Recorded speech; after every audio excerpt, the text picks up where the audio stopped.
jagat gunjing kadya ruhara pati-pati ambeng tusi keh tulondo kayata negara kang wis layu pernatane wis remuk-rempu merga pengucaping pengarep ora kena digugu drenging karep mung padha nuruti nafsu mula ora winggih ora mangu-mangu ninger pernatan sing baku nelak hukum sing lar sapa utamaning laku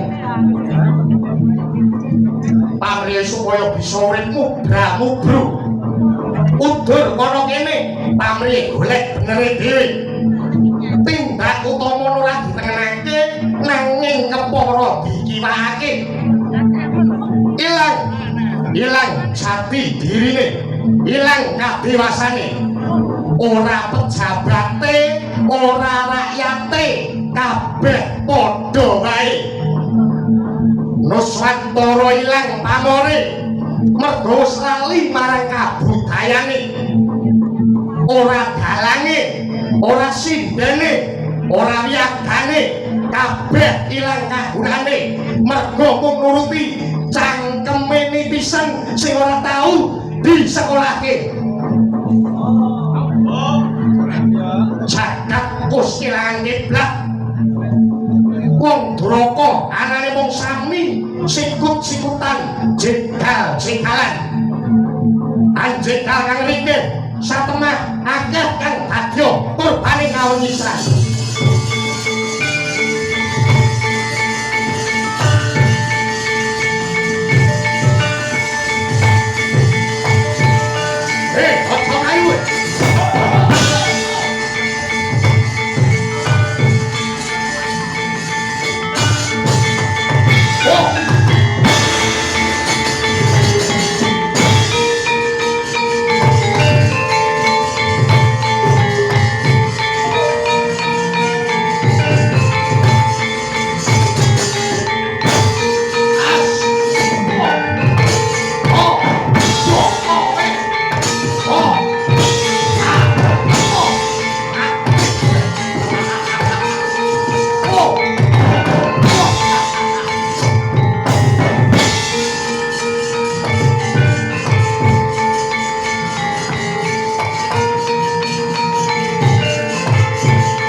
sampun ngendika ingkang kados mekaten kok kados tiyang bingkanan iki mawon to Yai toto malih pun Kakang Rai namung titah sarantah to Yai mongko nami titah ing Madyapada menika wau boten badhe oncat saking apes murka tuwin lali malah kepara paduka Yai Prabu ingkang pantes minangka pepayuning para kadang kala para tansah cumandhong dawuh Yai kawula inggih para pramiyasa saged pangajeng-ajeng rawuh paduka Prabu boten wonten sanes inggih labet ribeting manah ingkang rayi para Pandhawa dene wedal samangke negari Ngamarta nembe ketaman pepeteng kathah para kawula ingkang sami sinlar saking penatan sami ngangugemi beneripun piyambak Duh Prabu Boyo kados pundi panjenengan katentreman babagan nika ingkang rayi tansah cumandhong dawuh para Prabu Yai Sanghyang kula mangertos endah sepinten duh kitane penggalih paduka Yai Prabu nanging mugi kawuni ana bilih wedal samangke ingkang ketaman penandang mekaten kala wau boten munaken negari Batara Kawarsa kemawon nanging saindenging Nusantara dinten samangke nedengipun sangraosaken polahing jagat boten namung awis boga awis sastra kemawon boten nanging ugi kawimbuhan sirnaming raos kamanungsan dalah luturing hambet prawira subasita tuwin tata krama saha bencana ingkang tansah susul-susul kalebet negari Dwarawati piyambak inggih tanpa beda kaliyan Ngamarta Yai lajeng miturut panggih jeneng Dika Prabu kula kedah kados pundi Dika Prabu Yai menawi pemanggihipun ingkang Raka Dwarawati kersa hamboyong dhumateng anoning para Pandhawa boten nama sanes namung pukulan Sambang Ismaya utawi Kakang Semar tumuju dhateng negari Ngamarta mbok menawi mangke sageta paring tali damar dhumateng pepeteng ing negari Ngamarta lan sak Nusantara menika Yai Prabu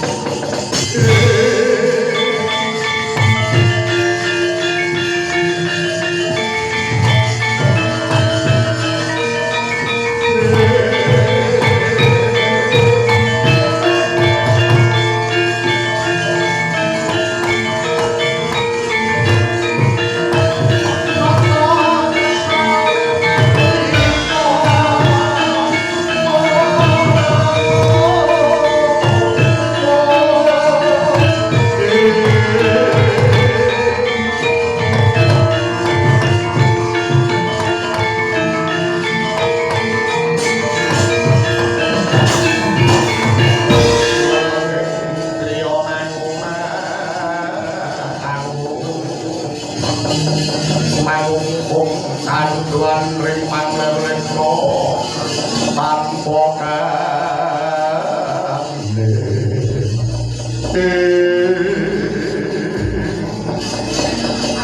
mekaten Bawa Prabu menggih Yai menggih Bawa Prabu kula namung tansah nderek Bawa Prabu kersa paring dawuh sinten ingkang dinuta utawi kapantah lumawat dhateng Karang Kadempel Bawa Prabu Yai mboten nama sanes namung senopati ning para Pandhawa putra punan kula pun Gatotkaca Yai mekaten Bawa Prabu menggih inggih Gatotkaca kula wonten dawuh Bawa Prabu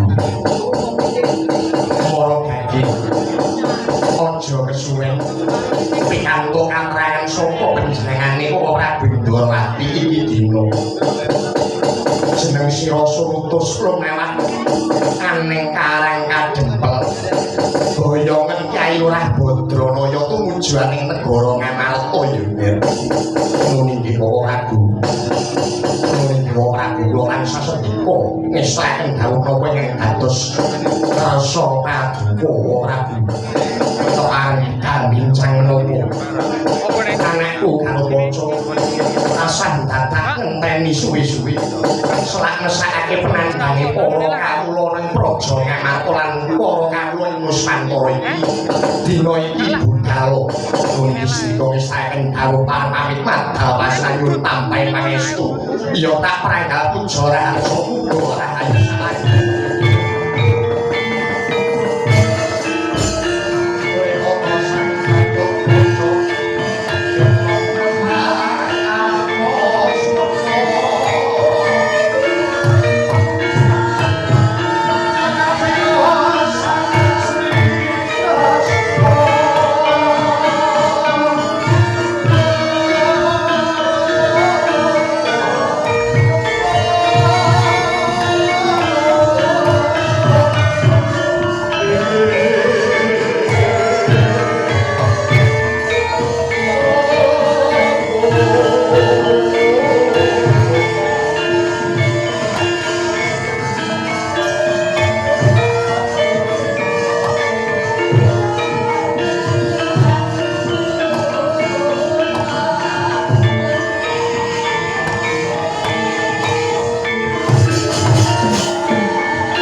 sanyatane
ketinggal dolan padukuan karangan dempel ya ing klambi sireng ya ing padukuan kembang sore ya sinebat ing karang tumaritis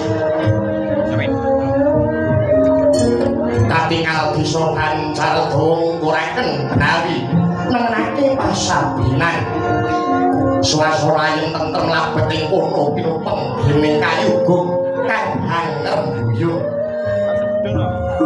tengahing desa wis parai Antasaja nggih papan telenggane Kilora Semar Badranaya ya Sang Nayataka Duda Manang Munung ya Sang Swara Santa ya Dyah Juru Kunta Prasapa Juri Sajuga Sang Nayataka lenggah tinggal anggana raras kadhep para putra ingkang swangi dipungka Kyai Lurah Garing Petruk Sumawara Bagong Tromaya mengkono pangjas marani kayuan Badranaya pamecah marang sepining swasana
saged sadulita mel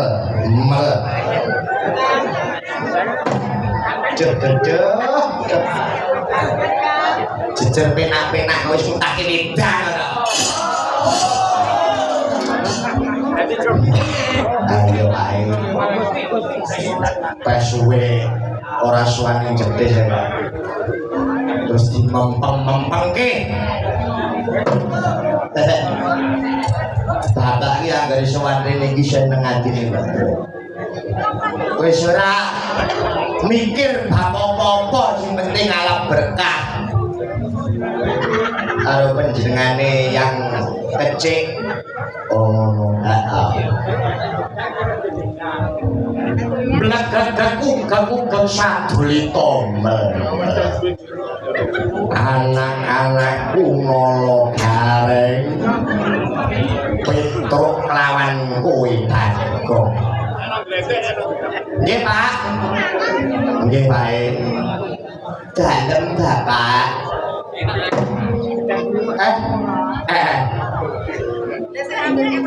Janur gunung kadingaren kowe kuwi padha sowan padha ngaturke bekti marang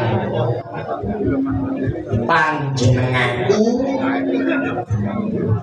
kowe bisa urip dadi anakku pirang-pirang taun ora tau ngaturke bekti karo wong tuwa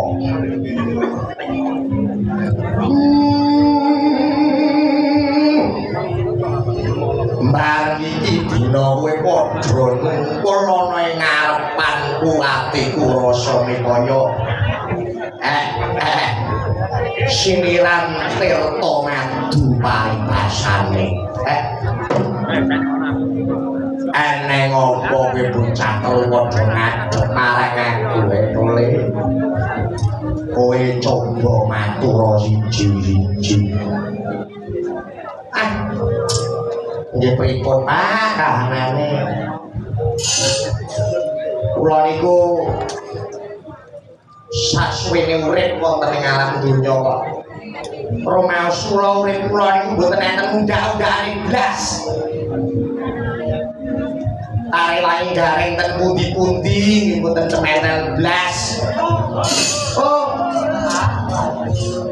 anak-anak kula niku enek gur sambat mawon napa melih genduk wedok nika Pak kula niku anggere mulih ra nggawa kaya ora nggawa kasil ngoten wis diunek-unekke oh kaya ngono kuwi kudu njur kon minggat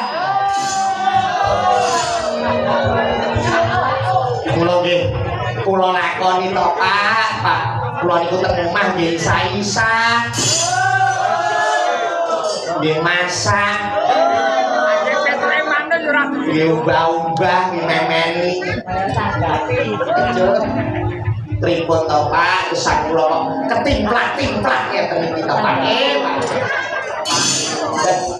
anak kuwi ngono wis kodrat to nek kowe iki gak patut dadi wong sugih kowe iki ra patut ngono wong iki apa-apa anggen sarwa disyukuri ngono apa-apa iki sarwa juga mula kandhanono bojomu kae ora kok gergacuk nuntut hasile wong lanang ngono wong lanang iki nyambut gawe direwangi melek wengi ngene iki lho direwangi golek kasil golek sego samplokan lho ngono rek meneng apa mung ya padha tunggal sambat kok dadak nuturi wong gerak aku yo tak nuturi yo lah kira-kira wis jelek berarti capek opo piye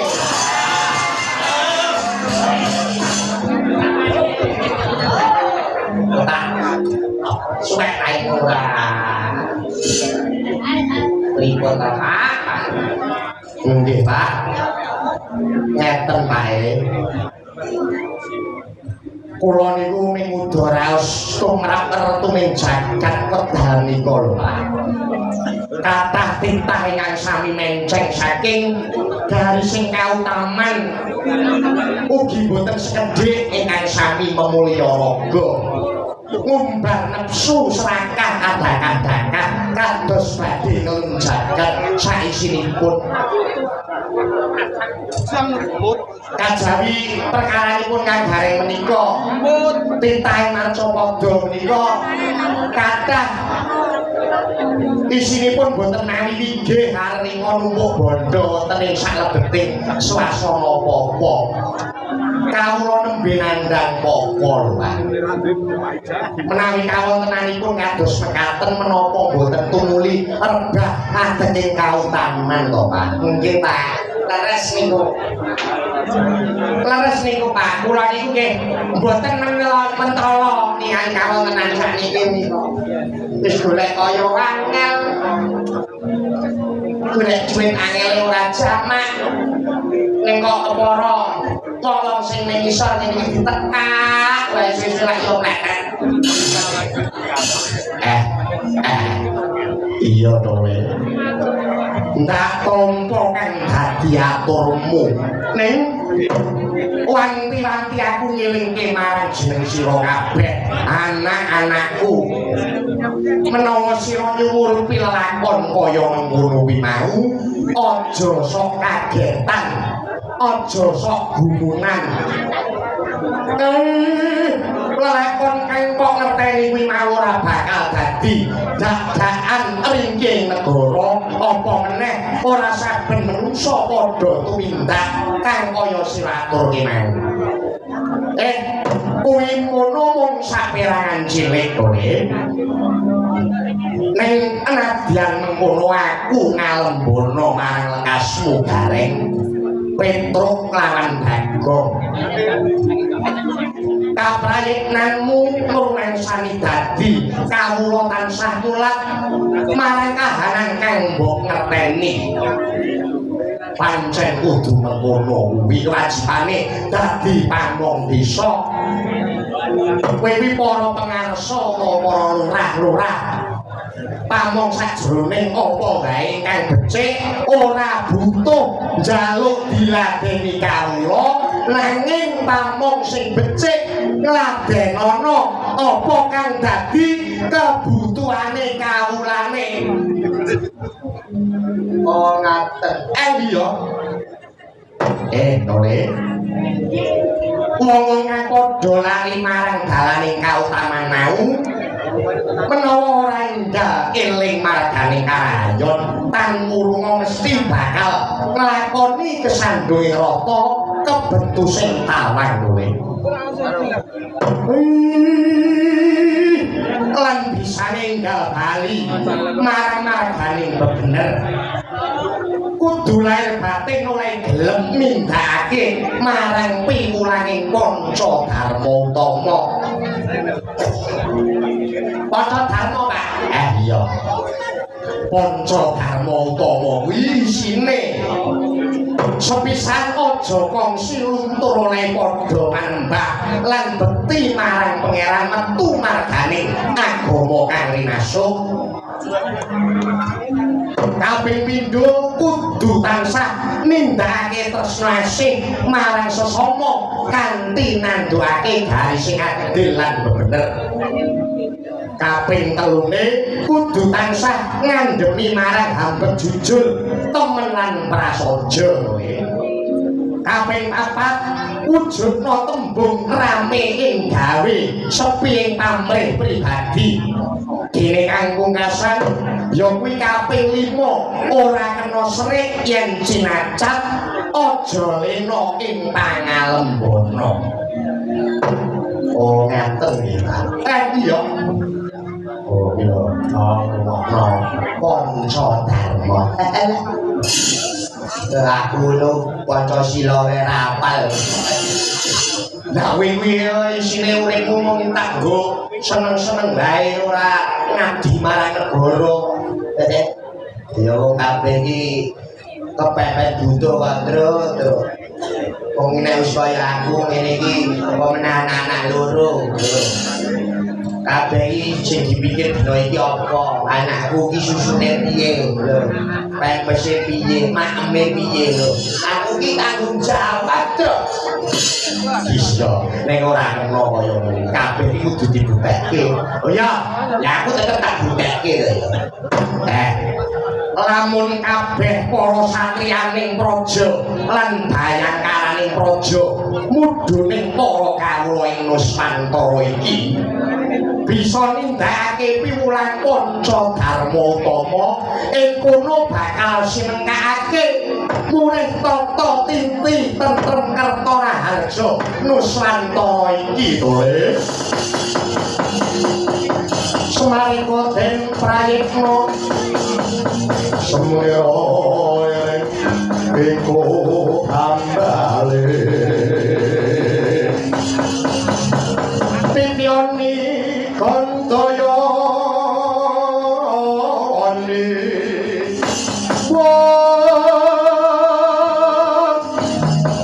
trisanya purnama sasi gilar-gilar smedi tengah latar kaya ingkang Bima Sedi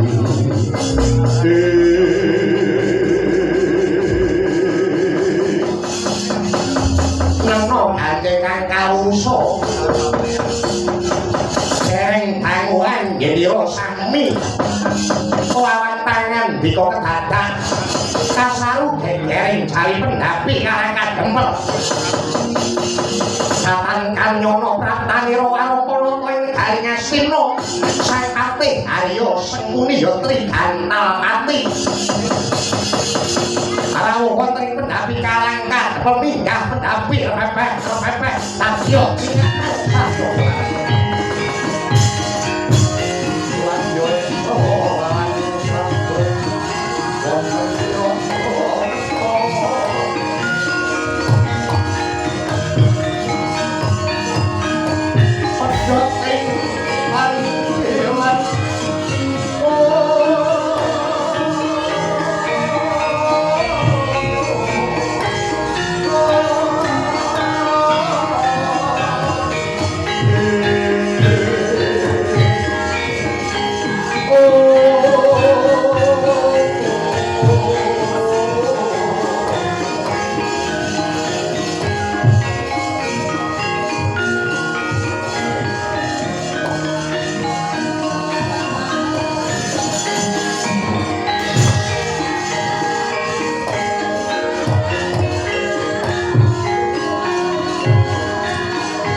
Dosangertaning bawon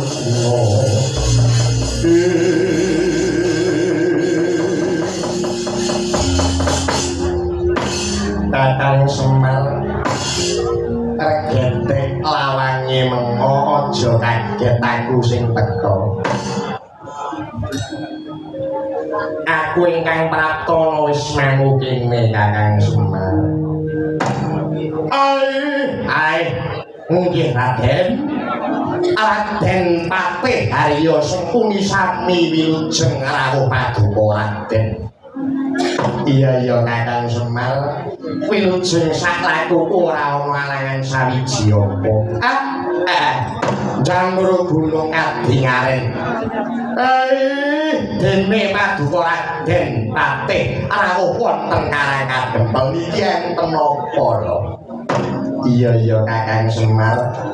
Mulane praptana Karang Kadempel iki trayek kautus dening Sinuwun Prabu Duryudana kinen amboyo Kakang Semar praptana ing negara Ngastina. Ngartenono Kakang Semar sira kersa tak kanthi marang praja Ngastina. Lah kok kula badhe diboyong dhateng Ngastina niku perkawis napa lho? Ngene. Mulane Kakang Semar arep tak boyong ing Ngastina awit dina iki negara Ngastina kuwi lagi nampa pacomban. Akeh lara sing padha nempuh marang negara Ngastina nganti dadi kapitunaning para kawula. Lah manut gawe Mbah Durna ingkang nampi langsing sing gawe jagat kahanan ing negara Ngastina bisa tentrem lamun to tinendangku kulun Bathara Ismaya ya Kakang Semar Badranaya. Mula Kakang dina iki si raja kabotan ndak boyong ning Ngastina bareng kelawan saklakuku ya Kakang. Tak suwun Kakang Semar kudu adil. Nalika semono Kakang mapan ana negara Ngamarta saiki Kakang wis kundur menyang Karang Kadempel. Pandhawa lan Kurawa kuwi padha-padha trahiyasa ngono. Tak jaluk sira Kakang aja mbacindi lan cilatan gelem sawetara metu mapan ning negara Ngastina ya Kakang. Ngono Kakang. Yen Kakang Semar kersa arep njaluk derajat pangkat apa ndak turuti omah loji dari manggon jaran teji dari numpaki cekake Kakang Semar ora bakal kekurangan apa-apa kabeh bakal dicukupi lawan Sinuwun Prabu Duryudana ing Ngastina.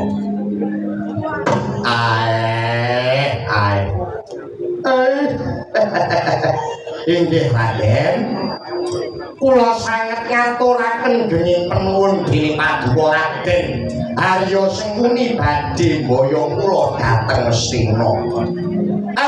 Nanging nyuwun pangapunten, tujuanipun gesang kula nika kok boten pati ngongso-ngso dhateng kadonyan. Awit napa? Dununging rasa mulya kuwi ora mapan ning omah loji, ora mapan ning jaran teji, ning dununge rasa mulya niku mapan ning rasa panarima. Semar pun terima omah kula gedhe kaya ngeten iki, ning ati kula ora kebondo rasa napa kemawon. Mila menawi Paduka Raden Patih badhe mboyong kula dhateng Ngastina, mangke rumiyin kula tak karen kaliyan anak-anak kula ini iki. Menawi gareng Petruk Bagong menika sami sarujuk kula tak nggih bidal ning sawalipun menawi anak-anak kula menika mumpu inggih nyuwun pangapunten Raden. Kapeksa kula inggih boten saged budal dhateng Ngastina Raden Patih. Lho ta Kakang. Lho sajae kok kaya ampu-ampu dhewe anak-anakmu. Sajae kok kaya ampu-ampu dhewe. Rumangsaku iki anakmu iki kok ya kaya dewa wae. Dadak nganggo taren karo anak-anakmu. Lah wong anakmu telu pikire kabeh. Anakmu telu pikire kabeh.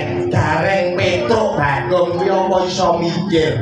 Wong pikire keluwen kok mikir. Awak dina iki iso mangan terus esuk iso mangan ngono wis dheweke bungae ora umum kok piye. Kok dadak taren. Kowe iki dadi wong tuwa iki manut karo anake ngopo? Kudune iki anak sing manut karo kowe lah kok malah kowe ditata karo anak-anakmu iki piye? Lah coro-coro kuwi dakwane apa? Awong girong iki ora baut lho. Dakwane apa coba? Wong icik-icik wae kleru. ngono kok njaluk dadak ditareni kaya ambu-ambu kok ngenongso wengi dadak dredeg barang jawabane iki apa wong bakal ento sira Kakang Sumarurip mulya ora wurung anak-anakmu ya melu ketumrapan mulya wong ya ora bejaji ngono wong diopeng ya ora nyugei ning Pirambara malah nyusahke wong tuwa yen kere-kere iki diuripi wis ora kena dijimke blas apa meneh dapure Petro kuwi didawani runge tok wae nyandang penganggo wis ora utuh wis ora kena dijeni blas wis to Kakang ora usah dadak manut karo anak-anakmu sing kere-kere kuwi melu aku genah mulya uripmu tak angkat derajatmu ning negara Ngastina aja manut gembel telu kuwi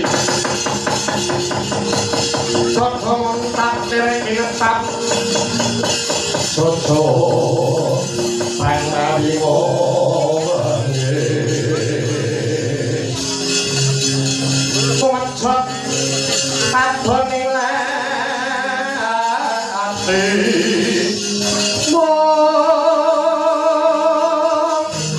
Netran dek nguntaran bersoy-soy atu-atu sing abet marang segendeng murut metu dahana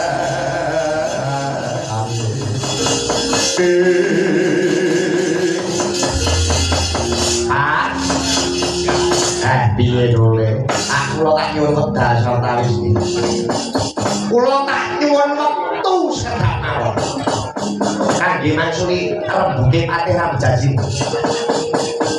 rembuke patih sing rada nyelengket wonten ati kula iya Petro aku ne aja nganti ninggaling tata krama ya pun bapak ampun kuwatir Petro klenteng jetis ngira ora bakal ninggal tata krama ane nyuwun sewu kula niku tesih goceki tata krama piwulan goreng kang dipucaraken bapak iya sing ati-ati ya to nggih nyuwun sewu kula nguri nggih Pak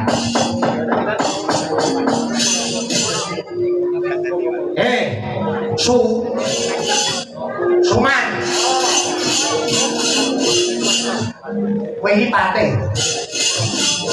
kowe iki patih kowe iku dudu wong kawula sing ngisor kaya aku kudune kowe iki duweni prasira tata krama sing becik tur ganep ngerti kowe teko deku-deku kowe rawuh sing tak manggake kowe teko ora kula nuwun kowe sing tak sungguh akhir ngene iki aku lak yo dadi rugi to nyuguh kowe suman muni yo elek-elek Petro ngene iki sing duwe ati isih duwe adeg-adeg isih duwe tata krama ora kaya dapurmu lah kok kowe wani lanyo-lanyo ngelek-ngelek anak-anake Bapak Semar Gareng Petro lawan Bagong yo ben bapak iki wong kere derajate wong isor aku ngerti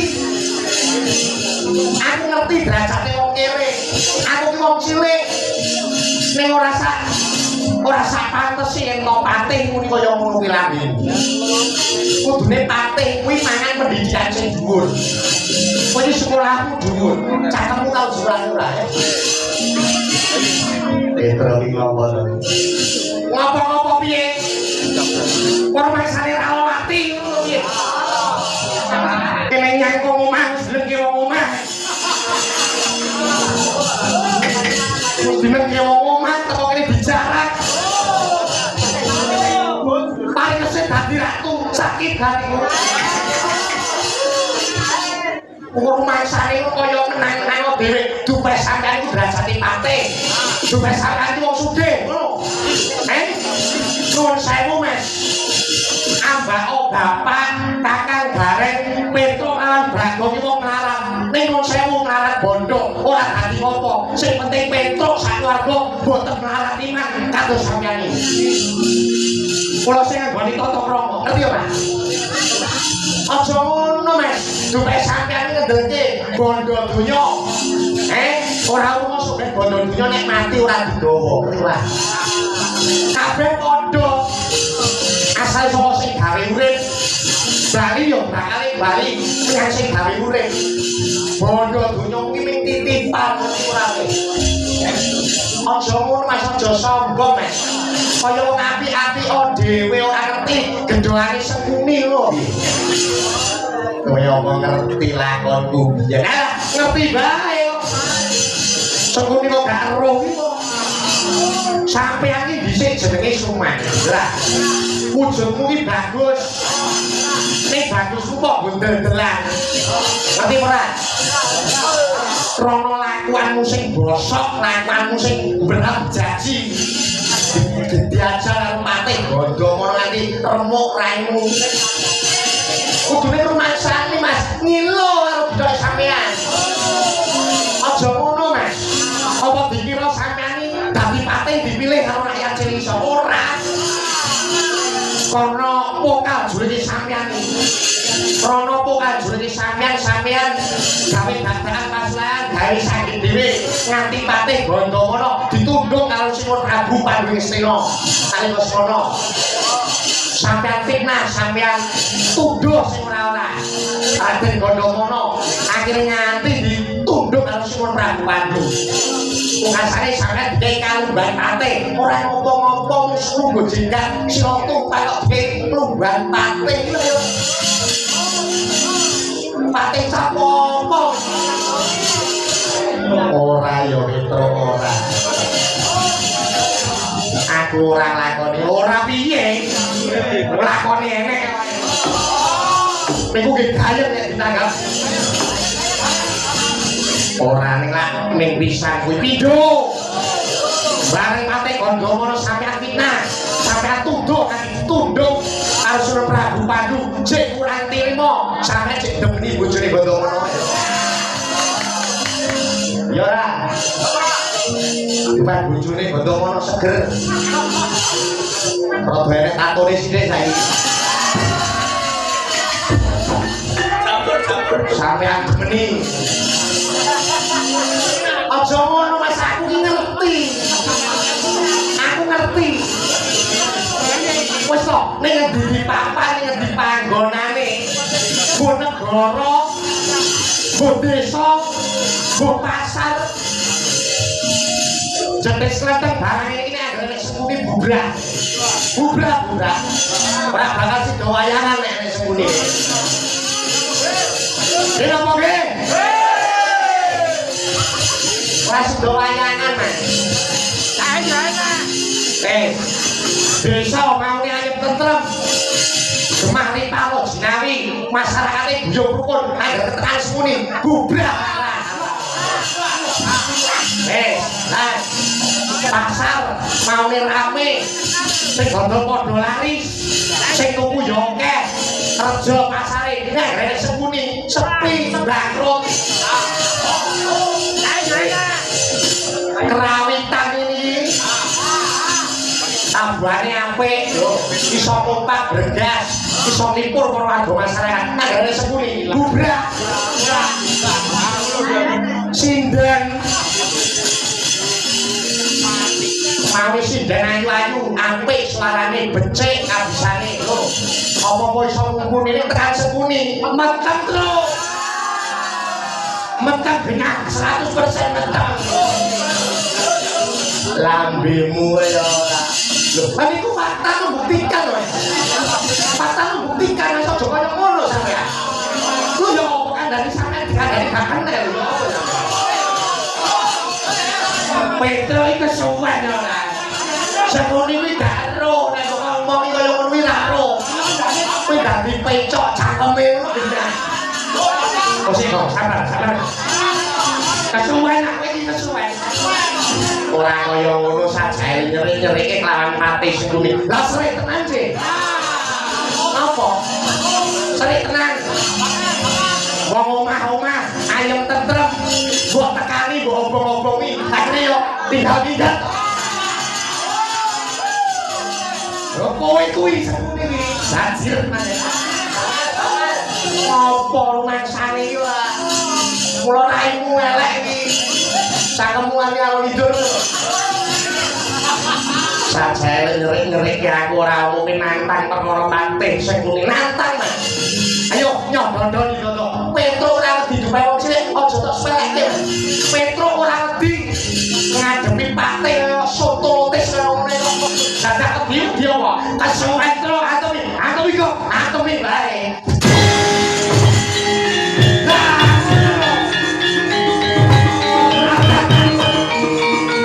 itu Petro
Janur Gunung Kadingaren karang kadempel ketekan tamu kerajaan yo nolo gareng nggih apa oh tamu pisane nek ngabrakan mau ora arek tatanan gunamane nyekip ora nggawa apa-apa oh anake dipengi marane ayo nulis lantan kon libuan nggih niki kados ndara-ndara kula niki lak ingkang ajeng menika ndara kula anoman ndara kula lawas nuwun Kyai Semar sowan kula wonten ing kalangan kadempel ngaturaken sumangga bekti mugi kunjuk Kyai Semar nggih kula tampi den sampeyan ngaturke bekti ora kula malah kesiku mboten Kyai jarakan paduka menika titising Sanghyang Bathara Wismaya nggih matur sembah nuwun dene ndara kula anoman mulan dumateng swasana menika nggih Den sami raja rawuh paduka Den nuwun nggih antuk berkah pangestunipun Kyai Badralaya wilujeng raja Niskala sowan kula wonten ing negari karangan dempel menika Kyai nggih semanten kula pun putra wonten Prendha Ayu kula pun Gatotkaca iki sowan wonten ngarsa jinandika ngaturaken sumangga pangabekti mugi kunjung inggih ndara kula Gatot kula tampi sami pinantuing karaharjan niki antuk pangestunipun paduka Kyai Semar Rahayu Niskala saha kula wonten kalangan dempel nggih Kadingaren boten wonten udan boten wonten angin paduka ndara-ndara kula kekalih rawuh wonten ing kalangan dempel menika enten perkawis menapa kula aturi paring dawuh nuwun nggih Kyai Semar arat langsung manah kula dinten samengke sowan kula wonten ing kalangan kadempel inggih menika namung kautus dening Sun Prabu Rama Wijaya dinten samengke negari Pancawati katempo pagebluk palangupa kata sutra sakit ingkang susul sinusul saha bencana ingkang tansah hanengkuwi negari Pancawati pramila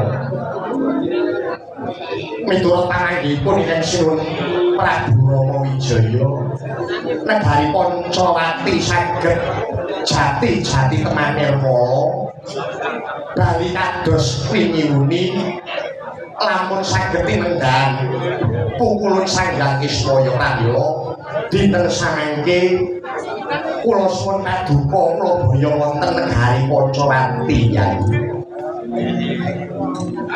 mboten enten kaliyan lekasipun kadang kula menika Kyai Semar kula menika dinuntut dening Prabu Utadewa kinerahan boyong jenendika tindak dhateng negari Ngamarta dinten samangke Ngamarta katempo ing paranipun boyo sami hanekani wonten negari Ngamarta pramila kula dipun utus kaliyan Prabu Utadewa kinen boyo paduka Kyai Semar kula harap wonten negari Ngamarta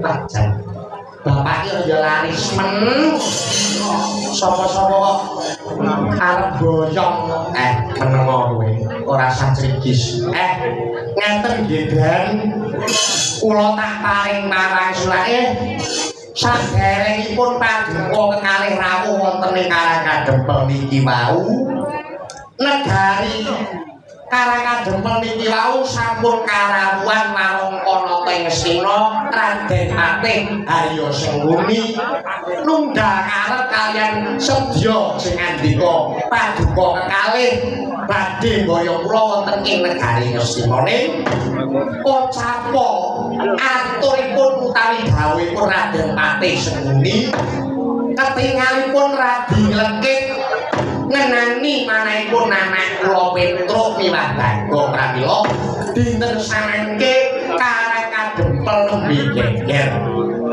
saderengipun kula paring katrangan kula saged dipun boyong menapa boten kula suwun ndara-ndara kula kekalih sampun negakaken anak-anak kula Petruk kaliyan Bagong ingkang nembe Pancakara kaliyan para Kurawa menika nggen mengatur Kyai Semar nggih nggih menawi mekaten kula namung kederek menapa ingkang dados sawadi wonten pundi sami lha nika wonten pelataran mang pisah mang slametke anak kula nggih kula tansah sedhipun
kowe iki jejering pamong sarang sawiji pamong ning Karangkadempel kene aja lena ing kaprayenan adi-adimu ya reksanen ya kowe aja nganti perkarane Patih Sengguni karo adi-adimu ngembet nganti tumeka para warga ning Karangkadempel ya kowe sing tanggap sasmita nggih Pak kula tansah sedika ngestakaken dawuh ya yen kowe wis saguh aja nganti padha bali jani kang dadi ubayamu ya to Le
Yuk, kita lagi, Donita.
jetis klenteng Pilang Sari.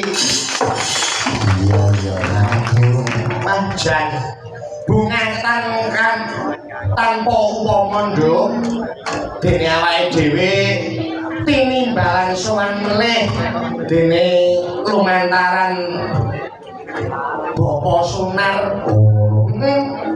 Awake dhewe sowan mrene wis ping pindho iki. Iya, ora ana tembung kang pantes mung awake dhewe ngucap syukur ning ngarsane Gusti kang ngakarya jagat. dene awake dhewe sak kanca bisa lulus harja sowan ning jetis klenteng Pilang Sari kene. Oh. Sing dadi ajate para warga jetis klenteng kene apa, Men? Ora ana liya ya kuwi netepi wajib nduk mungguing para warga kene. Netepi wajib piye? Ya kuwi ngenengake bersih desa utawa ana wong ngarani bersih dusun, ana maneh wong ngarani apitan, ana maneh wong ngarani sedekah bumi. Yen cara kulonan daerah Leri, daerah Kendal kono sedekah laut. Oh. Iya. Ngaturke penuwun ya, Mas. Dene para warga jetis Klenteng Pilang Sari kene khususe RT 8 sing dipanikani dening Bapak Sunar. 28 isih nglestarekake budaya ya kuwi wujude bersih desa. Iya, Nduk. Mongko ternyuh ngarasani atiku dene Sragen isih ana sing gelem bersih desa. Sing jarine wis ora ana manfaate apa-apa. Lamun kuwi yo bersih desa iki manfaate akeh. Akeh, Nduk. Bersih desa kuwi manfaate akeh. Di antaranya menjadi wujud rasa syukur kepada Tuhan, memohon keselamatan dan berkah untuk tahun depan, mempererat kerukunan antar warga melalui gotong royong, melestarikan budaya warisan luhur, serta membersihkan lingkungan fisik agar terhindar dari berbagai penyakit. Oke, Nduk. Dene jabaran iki lebih detail mengenai manfaat dan makna dari bersih desa. Ya kuwi sepisan wujud rasa syukur menjadi sarana spiritual masyarakat untuk mensyukuri nikmat rezeki, kesehatan dan hasil panen yang melimpah. Yang kedua, keselamatan dan tolak balak diyakini dapat menjauhkan warga dan wilayah desa dari gangguan roh jahat, penyakit maupun mara bahaya. Kajaba saka kuwi, Nduk, uga mempererat tali persaudaraan. Kegiatan ini sangat kental dengan nilai gotong royong yang mempertemukan seluruh warga sehingga kerukunan terus terjaga. Yoga pelestarian budaya dan edukasi menjadi ruang untuk mengenalkan tradisi kepada generasi muda agar adat istiadat setempat tidak punah. Plan sing terakhir ya kuwi ngenani kebersihan lingkungan melalui aksi kerja bakti seperti membersihkan saluran air dan jalan-jalan desa. Lingkungan menjadi lebih asri, sehat dan nyaman, Nduk. Insya Allah kaya sing di lakokake para warga ning jetis Klenteng Pilang Sari kene. Oh iya. Lan didukung para perangkat-perangkat desa. Oh iya. Lan bengi uga dibantu dening panjenengane Bapak Sriyanto. Oh iya. Selaku ketua DPR Indo. Mula yo ora muka ngaturke penuwun marang panjenengane Bapak Sriyanto sing wis raya-raya sabiyantu kalian hajatipun para warga wonten ing jetis Klenteng iki ya, Nduk. Oh iya. Lan uga sing rawuh dina iki wah akeh banget, Nduk. Matur sembah nuwun. Tanpa pepindahan dene tunggal ora di dalem Karaton Surakarta kadiningrat ya kuwi ingkang kasepuhan dening Kanjeng Raden Insinyur Swardi Jayanagara yen ora kleru. Oh iya. Terus sing kaping pindho Muspika Kecamatan Rapal uga rawuh. Oh iya. Terus Bapak Tono selaku Dewan Ngerampal. Terus Bapak Dewan Puji Utama ya rawuh. Terus Ibu Lurah Desa Pilangsari ya rawuh. Sarta para pengayom Kabupaten Sragen. Oh, Sing dipandhingani dening pepundhenku Bapak Haji Suwarno Begong. oh iya, matur sembah nuwun wis dipengestoni. Nduk lan disengkuyung karo relawan squad Nusantara. Oh iya, matur sembah nuwun. Jan awake dhewe sowan mrene iki ora namre apa-apa kok, Nduk. Ora namre apa-apa. Awake dhewe sing dipamrih iki karo para warga jetis wonten kene iki ya mung paseduluran. Muga-muga lantaran awake dhewe lantaran para warga ngadakake bersih desa iki awake dhewe bisa sambung sedulurane nganti puputing jagat ya no. Iya, amin Allahumma amin. Wis awake dhewe ora sak ngarep apa-apa, awake dhewe melu ngempek iya karo panjenengane Eyang Domba Tani Rasa. Oh iya, wis awake dhewe pokoke melu ngempek iya ya. Wah jan, bengi iki awake dhewe sowan komplit-plit. Ya komplit. Kula saking bungahku Bapak Sunani mbali awake dhewe maneh kon nyanyi lawan limbuk-libur para largane jetis wonten kene iras pantes tirakatan ning wulan sura. Oh ngono. Iya kaya mangkono awake dhewe sowan komplit kanca-kanca biasoka sing dipandhingani dening Mas Triyanto Cil sing astaga. Oh ngono. Awake dhewe nggawa widowati cacah 1 2 3 4 komplit tak gawa kabeh. Oh iya, matur sembah nuwun. Lan iki kersane Bapak Sunar awake dhewe kersane para panitia iki ora dhewe no. Ora dhewe. Wis dinteni kawit mau. Oh iya. Awake dhewe uga sinengkuyungan dening Mbah Bogel. Mbah Bogel. Mbah Bogel iki artis Jakarta. MC ini orang Mbah Bogel entek pokoke ning Jakarta kono. Oh iya. Entek. Pokoke wis Mbah Bogel entek. Iya, diaturi pinarak panggung. Diaturi pinarak panggung kene. Mbah Bogel iki ya asli kelahiran kene no. Oh iya, Matur sembah nuwun wis raya-raya kundur ana ing tanah kelairane. oh iya. Lalu dikawin